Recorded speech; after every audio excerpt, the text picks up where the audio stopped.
Welcome to Edu Boost Academy. आज की इस वीडियो में हम बात करेंगे इस क्वेश्चंस के बारे में। ये question one of the best question है।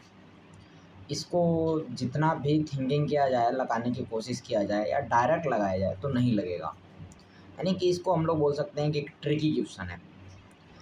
लिखा है if a particle travel a distance x equal to 2t-t²। एक पार्टिकल है जो x डिस्टेंस ट्रेवल कर रहा है और x क्या है, फंक्शन है किसका, t का।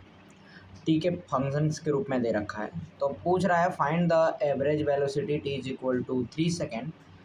यहाँ पे सेकेंड होगा तो 3 सेकेंड, तो यानी t is equal to 3 second या t इज इक्वल टू 3 में हमें क्या बतानी है, इसकी एवरेज स्पीड बतानी है। सबसे सोचने की बात यह है कि एवरेज स्पीड। तो ना चलो देखते हैं इसका सलूशन कैसे करते हैं। तो ना सलूशन करना है तो हमें गिवन है क्या गिवन है, x equal to 2t-t² and time हमें गिवन है t इज इक्वल टू कितना, 3 सेकेंड। इसको सॉल्व करना है तो कैसे करेंगे। तो देखो, अब चीज़ें गिवन है, पार्टिकल x बराबर हमें दे दिया है और पूछा है एवरेज स्पीड। अगर मैं एवरेज स्पीड की बात करूं, v एवरेज की बात करें, एवरेज स्पीड, तो एवरेज स्पीड का फॉर्मूला होता है टोटल डिस्टेंस अपॉन में टोटल टाइम।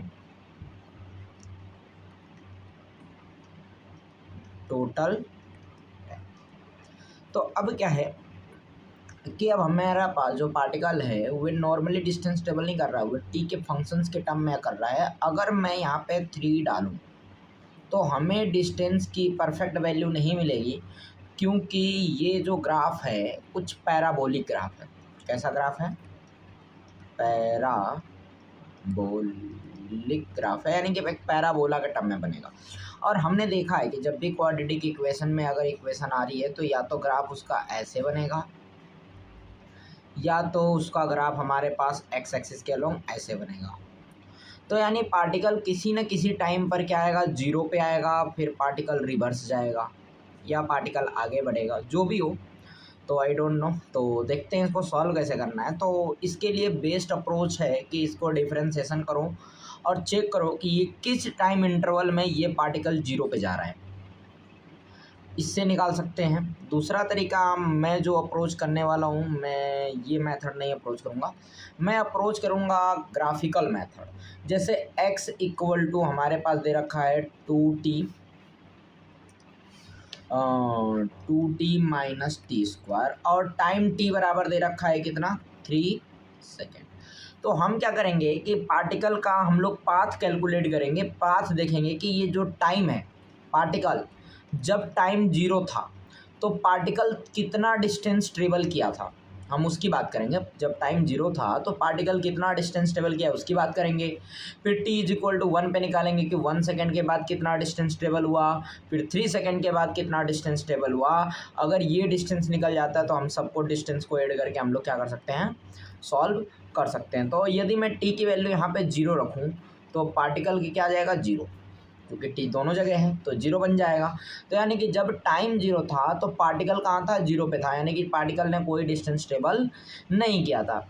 जब यही टाइम 1 सेकेंड हो गया तो 1 सेकेंड पे पार्टिकल कितना ट्रेवल किया, अगर रखें तो 2 - 1 यानी कि क्या चला गया, 1 मीटर। कितना डिस्टेंस ट्रेवल किया, 1 मीटर। जब यही t बराबर यहाँ पे 2 सेकेंड में, अब जैसे ही टाइम बढ़ के 2 सेकेंड हुआ तो 2 सेकेंड हुआ तो ये 4 - 4 यानी कि फिर पार्टिकल कहाँ पर आ गया, जीरो पे।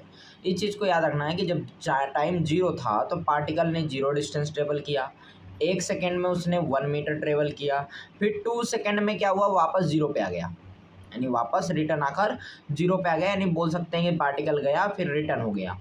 तो नाउ अगर मैं t बराबर 3 सेकेंड पे चेक करूँ पार्टिकल कहाँ पे पहुँचा, तो t इक्वल टू 3 सेकेंड। अगर मैं 3 सेकेंड पे चेक करूँ तो x की वैल्यू आ जाएगी, इसमें 3 रखेंगे तो 6 - 9 यानी क्या आ गया, -3 मीटर। तो यानी पार्टिकल क्या हुआ -3 यानी नेगेटिव एक्सिस की ओर चला गया। तो मैंने बताया जैसे था कि मैं ग्राफिकल मेथड का यूज़ करूँगा, तो नाउ ग्राफिकल मेथड से निकालते हैं। तो मान लेते हैं कि ये एक्स एक्सिस है, ये तो वाई एक्सिस होती है, नाउ ये क्या है वाई डैश है। मैं एक्स वाई एक्सिस पे मैं एक्स डिस्टेंस को ले रहा हूँ डिस्टेंस, और एक्स एक्सिस पे मैं टाइम को रिप्रेजेंट कर रहा हूँ। टाइम ऐसे बढ़ रहा है, स्पीड मान लेते हैं कि ऊपर की ओर बढ़ रहा है, इंक्रीज हो रहा है। तो जब पार्टिकल टाइम 0 था तो पार्टिकल कहाँ पे था, इस पोजीशन पे था, ओरिजिन पे था। यहीं से चलना स्टार्ट किया, ओरिजिन पे था, टाइम भी 0 है, डिस्टेंस भी 0 है। जैसे ही टाइम 1 सेकेंड हुआ, जैसे ही टाइम मान लेते हैं यहाँ पे 1 सेकेंड हुआ, 1 सेकेंड, तो पार्टिकल कहाँ पहुँच गया, 1 मीटर डिस्टेंस यहाँ पर चला गया। यदि इन दोनों को आपस में अगर मिलाया जाए तो पार्टिकल जो है इतना डिस्टेंस ट्रेवल कर चुका है ना। उसके बाद अगर बात करें ना, नेक्स्ट क्या है हमारे पास, कि जब टाइम बढ़कर 1 सेकेंड से कितना हुआ 2 सेकेंड, तो मान लेते हैं 2 सेकेंड ये रहा। तो पार्टिकल 2 सेकेंड में क्या आ रहा है 0 पे, यानी कि x की वैल्यू क्या हो गई 0। तो 0 कब आएगा, जब वो वापस x एक्सिस पे आ जाएगा इस पॉइंट पे, तो यहाँ पर आ गया। तो पार्टिकल क्या हो रहा है, पहले ऊपर की ओर जा रहा है, डिस्टेंस ट्रेवल कर रहा है, फिर वो घटा रहा है वेलोसिटी, यानी कि धीरे धीरे नीचे जा रहा है। अब फिर जैसे ही टाइम 3 सेकेंड हो रहा है तो पार्टिकल कहाँ चला जा रहा है -3। तो -3 वाई एक्सिस पर अगर यहाँ पे प्रदर्शित करें, डिनोट करें, तो नाउ हमारे पास पार्टिकल यहाँ पर आएगा।